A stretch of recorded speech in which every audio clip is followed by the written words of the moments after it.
18 தர்பார். வந்துட்டாயா என்ன மகளே, வீட்டில் எல்லாரும் சௌக்கியமா இருக்கீடா?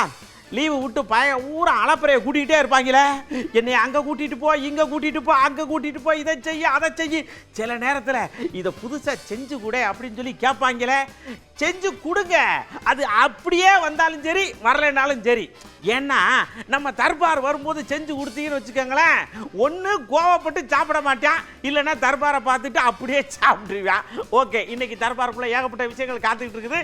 வாங்க நேர நிகழ்ச்சிக்குள்ள சரண் ஓடி போயிடுவோம். இப்போ உதயநிதி துணை முதலமைச்சராக வாழ்ந்ததுனால என்ன பெரிய தேனும் பாலும் ஆறும் ஓட போதா இல்லையா? மது ஒழிப்பு என்பது இந்தியா முழுவதும் வேண்டும். வீட்டில் நீங்கள் 5 காரு 15 பேர் வேலை செய்கிறாங்க, 3 பேர் தான் எங்கள் வீட்டில் குடியிருக்குங்க, 15 பேர் வேலை செய்கிறாங்க உங்களுக்கு வீட்டில்.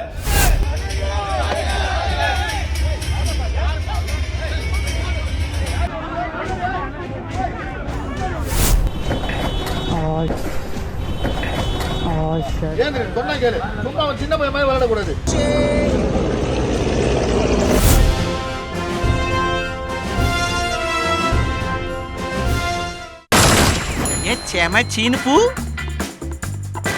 வீட்டில் உட்காந்து சாப்பிட்டுக்கிட்டு இருந்தேன். டுப்பு டுப்பு டுப்பு டுப்பு டுப்பு டுப்பு டுப்புன்னு மண்டைக்கு மேலே பேன் ஓடுற மாதிரி சத்தம். என்னன்னு பார்த்தா ஹெலிகாப்டரு, அப்புறம் உருன்னு வெயின்னு போகுது. என்னன்னு பார்த்தா போர் விமானம். என்னப்பா இது அப்படின்னு என் பையன் என்கிட்ட கேட்க, இந்த விமானப்பட சாகச கண்காட்சி நடக்க போதுலா, அதுக்கு உண்டான ஒத்திகையாம், அதுதான் சர்ரு சருன்னு போதுன்னு சொன்னேன். கூட்டிட்டு போங்கப்பான்னு வேற சொல்லியிருக்கான். எப்படி இருக்கு பாருங்க.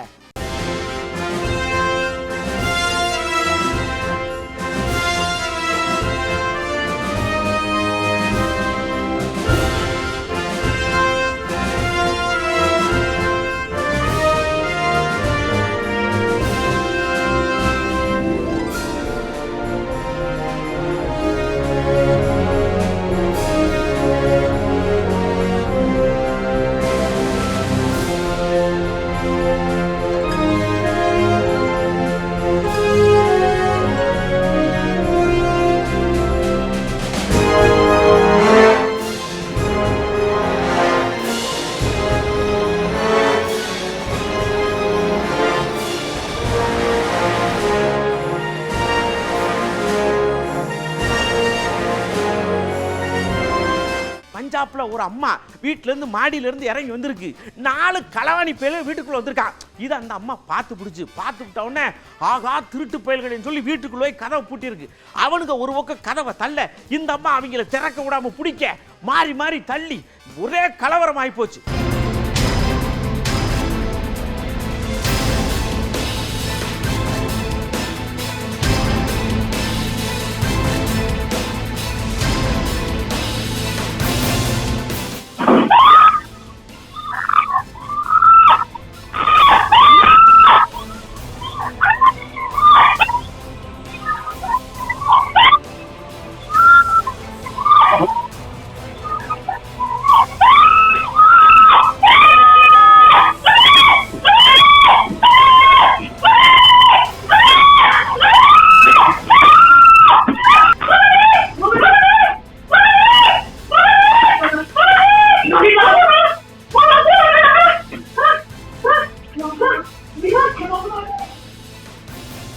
சிவாஜி ஐயாவுக்கு என்ன பண்ணியிருக்காங்க, பிறந்த நாள் கொண்டாடி இருக்கிறாங்க.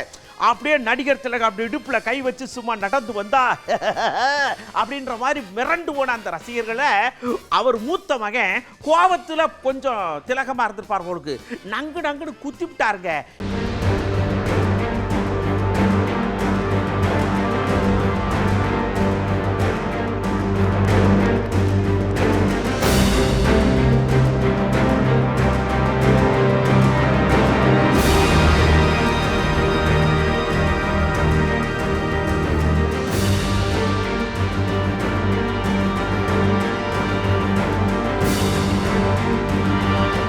இபிஎஸ் ஐயா வந்து கட்சி அலுவலகத்துக்கு போயிருக்காங்க.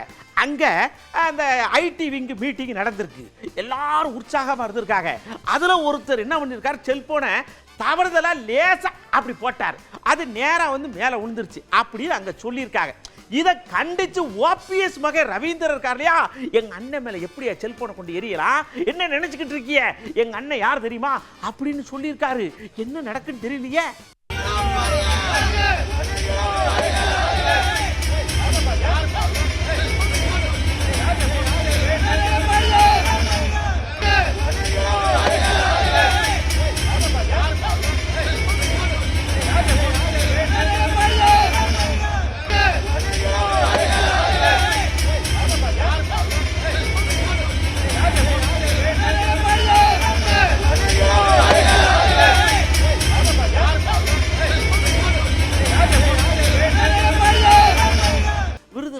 சமயத்தில் இந்த முதல்வர் கோப்பைக்கான விளையாட்டு போட்டியெல்லாம் நடந்துச்சுல, அதில் ஜெயிச்சவங்கெல்லாம் மேடை ஏறி வந்திருக்காங்க.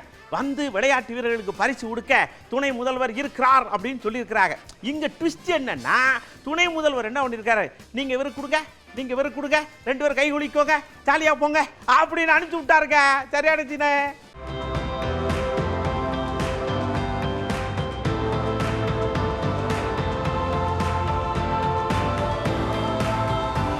அடுத்து மாற்றுத்திறனாளிகளுக்கான 100 மீட்டர் தடகள பிரிவில் முதல் இடத்தை பிடித்திருப்பவர் ராகுல் அவர்களை அன்போடு மேடைக்கு அழைக்கின்றோம். அடுத்து 2ஆம் இடத்தை பிடித்த கார்த்திக் அவர்களுக்கு பதக்கம் வழங்கி சிறப்பிக்கப்படுகிறது. மாற்றுத்திறனாளிகள் பிரிவு தடகளம் 100 மீட்டர் பிரிவில் 2ஆம் இடத்தை பிடித்த கார்த்திக் அவர்களுக்கு பதக்கம் வழங்கி சிறப்பிக்கப்படுகிறது. 3ஆம் இடத்தை பிடித்த முனியசாமி இசக்கிமுத்து அவர்களை அன்போடு மேடைக்கு அழைக்கின்றோம். இவருக்கு மாண்புமிகு தமிழ்நாடு துணை முதலமைச்சர் அவர்கள் பதக்கம் அணிவித்து சிறப்பிக்கிறார்கள். இங்கே ஓட்டேரியில் ஒரு மது பிரியர் என்ன பண்ணியிருக்கிறார், மதுவை அளவுக்கு அதிகமாக பிரியத்தோட அணைச்சிட்டு சுடுகாட்டிலவே படுத்து விட்டார். படுத்து நல்லா கொரட்டை விட்டு தூங்கியிருக்கார். அங்கே இருக்கிறவங்களுக்கெல்லாம் டிஸ்டர்ப் ஆகிருக்கும் போல் இருக்கு. போலீஸ்காரருக்கு வந்து தம்பி ராசா எந்திரி செல்லக்குட்டி அப்படின்னு எழுப்பிவிட எந்திக்கவே இல்லையே. சொன்னா கேளு, சும்மா அவன் சின்ன பையன் மாதிரி விளையாடக்கூடாது. அவன் ஒரு ரெஸ்பெக்ட சொன்னா கேட்கணும். வா ஏந்திரி ஏந்திரி ஏந்திரி அப்படி வா வா ஏந்திரி வா ஏந்திரி ஏந்திரி யாரும் கிடையாது, எல்லாம் போயிட்டாங்க. ஒன்றுதான் கிடையாது. ஏந்திரி அதான் ஏன் அப்படி ஓரம் அது அப்படி போயிடுச்சு போ. ஏந்திரி சொன்ன கேளு, போ ஏந்திரி போ வா ஏந்திரி ஏந்திரி போ ஏந்திரி இருந்தா ஒன்ன கட்ட வைக்காத, சும்மா வயசான காலத்துல என்ன கட்ட வச்சுக்காதா. ஏந்திரி ஏந்திரி போ ஏந்திரி சொன்ன கேளு போ. தூய்மை விஷயத்துல நாம எந்த அளவுக்கு இருக்கிறோம் அப்படின்னு யாருக்குமே இன்ன வரைக்கும் ஒரு கிளாரிட்டி இல்லை. ஏன்னா திடீர்னு சில பேர் வாளியை தூக்கிட்டு தொடப்பத்தை தூக்கிட்டு வந்து சரட்டன்னு கூட்டுதாக தூய்மை பண்றோம்காரங்க. இந்த விஷயத்துல நீங்க என்ன நினைக்கிறேன்னு கேட்டோம். நாம தூய்மையா இருக்குமா இல்லையா அப்படின்னு மக்கள் அழகா தூய்மையா பெருக்கி எடுத்து நமக்கு பதில சொல்லியிருக்காங்க. அரசியல்வாதிகளும் சரி, கவர்மெண்ட் வேலையில் இருக்கிறவங்களும் சரி, ஒரு நாளைக்கு அவசரம் ஒரு வெரிஃபிகேஷனுக்கு வந்துட்டாங்கன்னு வச்சுக்கோங்க, உடனே என்ன பண்ணுறாங்க, ஏதாவது எங்களுக்கோசரம் நாங்கள் வேலை செய்கிறோங்க, மக்களுக்கோசரம் வேலை செய்கிறோம், முகாம் போடுறோம், அப்படி அப்படின்லாம் மேல்போக்காக காமிக்கிறாங்க. தெருவில் எல்லா பக்கமுமே குப்பை தொட்டிகள் வந்து அரசாங்கம் வச்சிருக்கு. ஆனால் அந்த குப்பை தொட்டியில் போய் ப்ராப்பராக வந்து மக்கள் போடுறாங்களான்னா அது வந்து ஒரு கேள்விக்குறியாக தான் இருக்குது. நம்ம ஒரு பொருளை யூஸ் பண்ணோன்னா அதுக்கான வேஸ்டேஜ் வந்து குப்பை தொட்டியில் போடணும்னு சொல்லி நமக்காகவே இருக்கணும். அது யாரும் வந்து நம்ம சொல்லணுன்ற அவசியம் இல்லை. பிளாஸ்டிக் ஒழிக்கணுன்றாங்க இல்லையா, அதை ஒழிக்காத வரைக்கும் குப்பை இருந்துக்கிட்டே தான் இருக்கும். அதாவது பேருக்கு செய்யாமல் தினந்தோறும் அந்தந்த குப்பையில் வந்து அங்கங்கே ஒதுக்கப்பட்ட இடத்துக்கு சரியான முறையில் மக்களை விழிப்புணர்வு பண்ணி அதோட குப்பையில் வந்து அங்கங்கே ஒதுக்கப்பட்ட இடத்துக்கு சரியான இதை குப்பையை கொண்டு போட்டால் போதும். வாரந்தோறும் இல்லைனா மாதந்தோறும் வந்து விழிப்புணர்வு பண்ணணும். தூய்மை பணி செய்தாங்கன்னா ஒரே ஒரு நாள் மட்டும் செஞ்சுட்டு அவங்க அந்த அரசியல் லாபத்துக்கு வேண்டி தான் போய்கிட்டு இருக்காங்க. எல்லா பக்கமும் கிராமப்புறம் கூட நம்ம தூய்மையாக இருக்குது, நகர்ப்புறம் தான் நம்ம தூய்மை சீர்கடை இருக்குது. இவங்க இப்போ அமைச்சர் வர்றாங்க, வந்து சும்மா இந்த சீவ கட்டை எடுத்துகிட்டு இப்படி போடுறேன் அப்படி போடுறேன்னு சும்மா சொல்லிட்டு போயிடுறாங்க. ஆனால் அது குப்பையை யார் அல்றது ஒருத்தரும் வள போகிறது இல்லை. பொதுவாக ஒரு சாலை ஓரத்தில் கிடைக்கிற ஒரு குப்பையை தூக்கி அதை அகற்றி விட்டு அதை ஒரு அரசியல் விளம்பர பொருளாக அதை மாற்றுவது என்பது சரியான நடைமுறை கிடையாது. அதிகாரிகள் கீழ்மட்டத்து வரைக்கும் இறங்கி வேலை செய்தால் மட்டுமே தூய்மையாக வைத்துக் கொள்ள முடியும். முதலாட்டாக்க ரொம்ப நாள் கழிச்சு நம்ம ஜெயக்குமார் அண்ணாச்சி உள்ள வந்து ஆரம்பிச்சிருக்காங்க. ஏங்க நீங்க ஒருத்தருக்கு அமைச்சர் பதவி கொடுக்கீங்க, உயர்கல்வி துறை அப்படின்னு கொடுக்குறீங்க, உடனே அந்த சமூகம் சொர்ன்னு மேலே வந்துருமா? என்னங்க இன்னும் அங்கே மலம் கலந்ததை கண்டுபிடிக்க முடியல, இங்கெங்க இப்படி நடந்துக்கிட்டு இருக்குது, என்ன யாரை ஏமாத்துறீங்க, மனசு வெதுங்கி போச்சுங்க அப்படின்னு கொந்தளிச்ச மாதிரி லேசா அப்படி தூவம் போட்டு விட்டுருக்காங்க. தலித்துக்கு வந்து அமைச்சரவை கொடுத்துட்டா தலித்துங்களுடைய அந்த முன்னேற்றம் நிச்சயமாக சொல்ல முடியுமா? முழுமையாக வந்து இப்போ தென் மாவட்டங்களில் பார்த்தீங்கன்னா ஒரு சமூகத்தில் வந்து ஒரு ஜாதிய குழுமைகள் வந்து தலைவிரித்தாங்க. அது இல்லாமல் பார்க்கணும். அதே போன்று வேங்கவயல் மாதிரி வந்து ஒரு சம்பவங்கள் வந்து எதிர்காலத்தில் வரக்கூடாது. வேங்கவயல் வந்து ஒரு நாகரிகம் இவ்வளவு வளர்ந்து ஒரு விஞ்ஞானம் வந்து கூட இன்னும் வந்து அதை வந்து கண்டுபிடிக்க முடியாத ஒரு சூழ்நிலையில் தான் இன்னைக்கும் போலீஸ் திறந்துட்டு இருக்கு. அதே போல வந்து தலித்துக்கு எதிரான கொடுமைகளை வந்து தொடர்ந்து வந்து தாக்குதலுக்குள்ளாவது, அதே போன்று பல பிரச்சனைகள் வந்து அவர்கள் வந்து இன்றைக்கு தினம் தினம் சந்திக்கக்கூடிய ஒரு சூழ்நிலை இருக்கும்போது வெறுமனே அமைச்சரவை மாற்றத்தை தலித்து கொண்டு வந்துட்டா போதாது. மாற்றம் என்பது பார்த்தீங்கன்னா எல்லோருமே தலித்துக்கு முழுமையான ஒரு பாதுகாப்பு வழங்கும் மூலம் தான் ஒரு நல்ல விஷயம்னு சொல்ல முடியும். ஆனால் அதை வந்து திமுக கடைபிடிக்கும்னு சொன்னா நிச்சயமா கடைபிடிக்காது. இந்த வாருங்க உதயநிதிக்கு துணை முதலமைச்சரை கொடுத்துட்டா அவர் சட்டம் ஒழுங்கை நிலைநாட்டிடுவாரோ, அப்படியே சமுதாயத்தில் சீர்திருத்தம் பண்ணிடுவாரோ, விலைவாசியை குறைச்சிருவாரா, என்ன நினைச்சிட்டு இருக்கிய அப்படின்னு ஓ போடே அப்படிங்கிற மாதிரி ஒரு விஷயத்தை அள்ளி போட்டிருக்காரு. இப்போ உதயநிதி துணை முதலமைச்சராக வாழ்ந்ததுனால என்ன பெரிய தேனும் பாலும் ஆறும் ஓட போதா இல்லையா? துணை முதலமைச்சராக வாழ்ந்ததுனால என்ன பெரிய தேனும் பாலும் ஆறும் ஓட போதா இல்லையா? ஒன்றும் ஓட போதில்ல. சட்டம் ஒழுங்கு அப்படியே இரும்புக்கிறவங்க கொண்டு அடக்கி உடைக்கி கட்ட பஞ்சாயத்து இல்லாத ஆக்கிட்டு வரா? இல்லை சட்டம் ஒழுங்கு பராமரித்து மக்கள் நிம்மதியான அமைதியான வாழ்க்கைக்கு ஒரு உத்தரவாதம் தருவாரா? அது கிடைக்க போதில்லை. ஏரி விலைவாசியை குறைச்சிடுவாரா? அது ஒன்றும் நடக்க போதில்லை. அது மட்டும் இல்லாமல் பார்த்தீங்கன்னா வந்து 1000 ரூபா 10,000 ரூபாய்க்கிட்டு வரா? ஒன்றும் கிடையாது. சொத்து வரி குறைச்சிடுவாரா? மின்சார கட்டண தேர்தல் வாக்குறுதி என்னாச்சு? படித்த இளைஞர்களுக்கு வந்து இது என்ன சொல்றதுன்னா அந்த கல்வி கடன் வந்து வாங்கியிருந்தாங்க, அதை ரத்து பண்ணிட்டு வர்றவரு. அரசு ஊழியர் தினந்தோறும் ஆசிரியர்லாம் வீதிக்கு வந்து போராட்டி இருக்காங்க, தேர்தல் வாக்குறுதி நிறைவேற்றிருக்காங்க. அதை இவர் நிறைவேற்றுவாரா? ஒன்றும் பண்ண மாட்டார். அடுத்ததாக இப்படி இவர் ஓ போட்டுக்கிட்டு இருக்கும் போது நம்ம சட்டத்துறை அமைச்சர் உள்ள வந்தார்ல, இங்க இருக்க நாங்க எப்படி வேணாலும் இருப்போம், எங்க கூட்டணிக்குள்ள எல்லாம் அட்ஜஸ்ட்மெண்ட் தாங்க அப்படியே ஓடிக்கிட்டு இருக்கு, நாங்கெல்லாம் ஒரு தாய் வைத்து பிள்ளைகள் மாதிரி போயிட்டு இருக்க, என்ன எங்களை பார்த்து கேட்கிய? இப்ப பாருங்க மதுவிலக்கு சம்பந்தமா விடுதலை சிறுத்தைகள் போராட்டம் நடத்த போறாங்க, நாங்க கலந்துக்க போறோம். இந்தியா முழுக்கன்னு சொல்லியிருக்காங்கல்ல, தமிழ்நாட்டில் மட்டுமா சொல்லியிருக்காங்க? நல்ல விஷயம் தானே. நாங்க என்னைக்குமே நல்ல விஷயத்துக்கு தோள் கொடுக்கக்கூடிய ஆளுங்க அப்படின்னு சொல்லியிருக்காரு. எங்களுடைய நிலைப்பாடு என்பது மது ஒழிப்பு என்பது இந்தியா முழுவதும் வேண்டும். தமிழகத்திலே நாங்கள் இந்தியா முழுவதும் கொண்டு வருகிற பொழுது தமிழகம் அதை கொண்டு வருவதில் எந்த விதமான தயக்கமுமே கிடையாது, எங்களுக்கு எந்த விதமான மறுப்பும் கிடையாது. ஆனால் ஒன்று, இந்தியாவில் மற்ற மாநிலங்களாக தமிழ்நாட்டிலே மட்டும் நாம் மது ஒழிப்பை கொண்டு வந்து விட முடியாது. ஏன்னா பக்கத்தில் பாண்டிச்சேரி இருக்கிறது, அதே போல் கர்நாடகா இருக்கிறது, தெலுங்கானா இருக்கிறது, ஆந்திரா இருக்கிறது, கேரளா இருக்கிறது. அங்கே எல்லாம் மதுவை வைத்து கொண்டு தமிழ்நாட்டிலே மட்டும் நாம் மதுவை ஒழித்து விட்டோம் என்று சொன்னால் அது நடக்கக்கூடாது, நடக்க முடியாத ஒரு செயல். எங்களுக்கு மானம் இல்லை, மரியாதை இல்லை, ஒண்ணு இல்லைங்க. நாங்க கைய ஒசத்தி அப்படி பேசுறோம்னா நீ ஏன் பேசுற ஆள் சேக்கியா அப்படின்னு கேட்காரு எங்க அண்ணன். ஏங்க 10-12 வருஷமா கட்சியில உழைச்சு ஓடா தேஞ்சு போயிருக்கும். ஒரு மரியாதை, ஒரு பதவி, ஒரு அனுசரணை ஒண்ணு இல்லைங்கன்னு அன்பு தம்பிகள் அங்கலாய்ச்சிக்கிட்டாங்கன்னா பாத்துக்கிடுங்க. இது ஊர கிருஷ்ணகிரியில நடந்திருக்கு. இன்னைக்கு ராஜீவ் காந்தி அந்த கல்யாண சுந்தரனும் இருக்கிற பொறுப்பாளர்கள் என்னை கட்சி விட்டு போனாலும் அன்னைக்கு கட்சியோட இது அத்தனை மதிப்பு போச்சு. இங்க அந்த மண்ணின் மைந்தருக்கு எப்படி தமிழ்நாடு முழுசும் நீங்க மண்ணின் மைந்தருக்கு நீங்க வந்து இடஒதுக்கீடு கொடுக்கணும், மண்ணின் மைந்தர்கள் தான் நீங்க ஆட்சி ஆளும் சொல்றீங்களோ, அதே மாதிரி ஒவ்வொரு தேர்தலும் இடைத்தேர்தல் உட்பட எல்லா தேர்தல் உட்பட உள்ளாட்சி தேர்தலும் நாடாளுமன்ற தேர்தல் எல்லா தேர்தல் உட்பட நீங்க அந்த மண்ணின் மைந்தருக்கு தான் நீங்க சீட்டு கொடுப்பீங்க. நீங்க அதே செய்ய மாட்டேறீங்க. அப்ப யாருக்காக வேலை செய்யற அரசியல் ஒன்றும் புரியல. வீட்டுல நீங்க 5 காரு 15 பேர் வேலை செய்யறாங்க, 3 பேர் தான் எங்க வீட்டுல குடியிருக்குங்க, 15 பேர் வேலை செய்யறாங்க உங்க வீட்டுல. எளிமையான கட்சி மாசம் 2 லட்சம் வாடகை கொடுக்குறீங்க. யாரு எளிமையான கட்சின்னா? நாம மனசு இருக்குல்ல, அதுதாங்க சொர்க்கமே. அதுல இருக்கக்கூடிய சின்ன சின்ன விஷயங்களின் வெளிப்பாடு இருக்குல்ல, அதுதாங்க சொர்க்கம். தஞ்சாவூர்ல விளையாட்டு போட்டி நடந்திருக்கு. ஒரு 1000 புள்ளக்காடுங்க சேர்ந்து விளையாண்டுருக்காங்க. இதை பார்த்து நெகிழ்ந்து போன அங்கிருந்து ஒரு வாழை விவசாயி என்ன பண்ணிருக்காரு, அவங்க தோட்டத்தில் விளைஞ்ச வாழை தாரை எடுத்து வந்து புள்ளக்காடுகளா உரிச்சு சாப்பிடுங்க மக்கா அப்படின்னு சொல்லி கொடுத்துருக்காருல.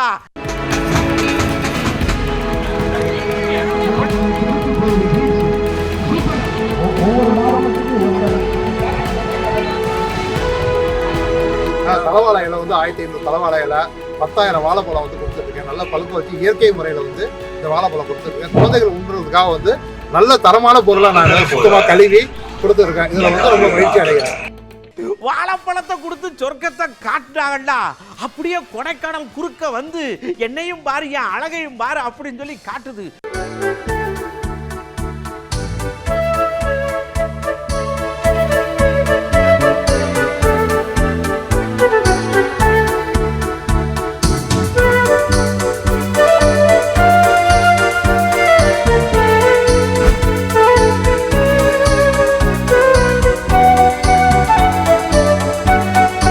பிளேஸ்லாம் ரொம்ப அழகாக இருக்குது. பசுமையான இடத்துல வந்து பஞ்சு போல் அங்கங்கே பார்த்தா நல்லா இருக்குது. ஸ்ட்ரெஸ்டாக இருந்தாலும் நம்ம இதெல்லாம் பார்த்தா ஒரு மாதிரி ரிலாக்ஸாக கூல் மைண்ட் ஆயிடுது.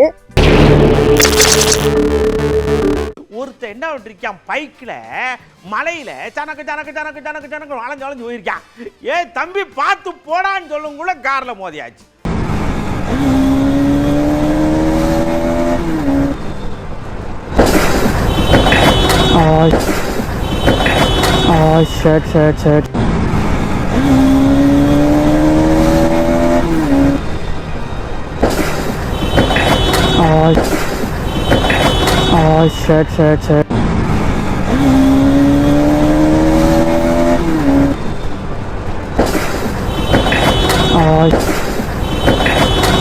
ஷட் ஷட் அடுத்து நீங்க உசாரா இருக்க வேண்டியது இந்த மது பிரியர்கள்ட்ட தான். அதுல சில பேர் நல்லா இருப்பாங்க, மதுவை பிரியமா அரவணைச்சுக்கிட்டு. சில பேர் குவாக்கு பாக்குத்தனம் பண்ணுவாங்க. இப்படிதான் பெங்களூர்ல ஒரு கார் நின்றுருக்கு. அதுல ஒரு பொண்ணு உட்காந்து போன நோண்டிட்டு இருந்திருக்கும் போலுக்கு. இவன் என்ன பண்ணிருக்கான், கார் ரொம்ப நேரமா நிக்குது, என்ன விஷயம் சொல்லி இப்படி எட்டி பார்த்திருக்கான். உள்ள பொண்ணு இருந்தவொன்னா உள்ள போக ட்ரை பண்ணிருக்கான். அந்த புள்ள இவனை பார்த்தவொன்னா, ஆகா நமக்கு நாமே ஆப்பு வச்சுக்கிறோம்டா சாமின்னு வண்டியை கிளப்பிட்டு ஓடி போச்சு. அதனால இந்த ஐடி செக்டார்ல இந்த கார் ஓட்டுற தனி பிள்ளைய எல்லாரும் கவனமா இருங்க இந்த மாதிரியான ஆள்கள்கிட்ட.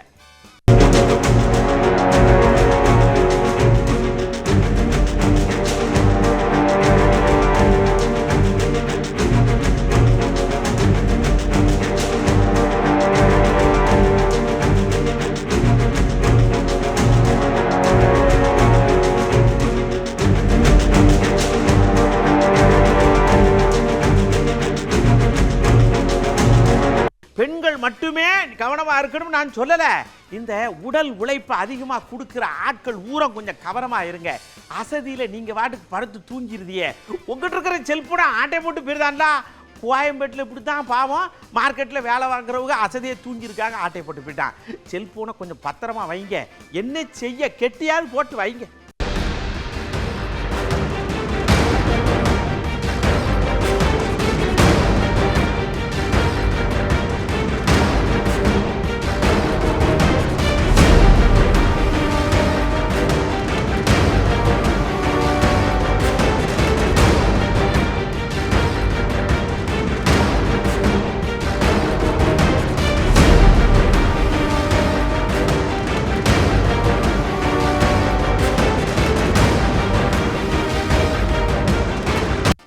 நீங்க பார்த்துட்டு இருந்த தர்பார்ல வந்த எல்லா விஷயங்களும் கண்டிப்பாக உங்களுக்கு பிடிச்சிருக்கும் அப்படின்னு நாங்க நம்புறோம். ஏன்னா தேடி கண்டுபிடிச்சு கொடுத்துருக்கோம்ல. அதனால நீங்க என்ன பண்ணுங்க, இன்னும் அடுத்த விஷயத்துக்காக அடுத்த தர்பார் வரைக்கும் காத்துக்கிட்டு இருங்க. நானு போயிட்டு அடுத்த தர்பார்ல உங்களை சந்திக்கிறேன். அதுக்கு முன்னாடி ஒரு விஷயத்தை சொல்றேன். லீவ் விட்டுருக்கு பிள்ளைக்காடுகளுக்கு. சில பள்ளிக்கூடங்கள்லாம் ரகசியமா பள்ளிக்கூடம் நடத்திக்கலாம். வெயில் வேற ஓவரா அடிக்கி, பிள்ளைய கொஞ்சம் ரெஸ்ட் எடுக்கட்டுமே. வீட்டில் இருக்கிற பிள்ளைக்காடை ப்ராஜெக்ட் பண்ணு, அதை பண்ணு, இங்க வா, பாத்திரத்தை தேய், சமையல் பாத்திரத்தை எடுத்து அங்க வை அப்படின்னு வேலை வாங்குங்க. தொடர்ச்சியா வாங்காதீங்க, பிள்ளைங்க டயர்ட் ஆயிரும்டா. சரியா? அதனால ரொம்ப நேக்கு போக்கா கொண்டு போங்க. அடுத்த தர்பார்ல சந்திக்கிறேன். அது வரைக்கும் உங்களிடமிருந்து அன்போடு விடைபெற்றுக் கொள்வது உங்கள் அன்பு நண்பன் எழில். வணக்கம் மக்களே. 18 தர்பார் வந்துட்டாயா.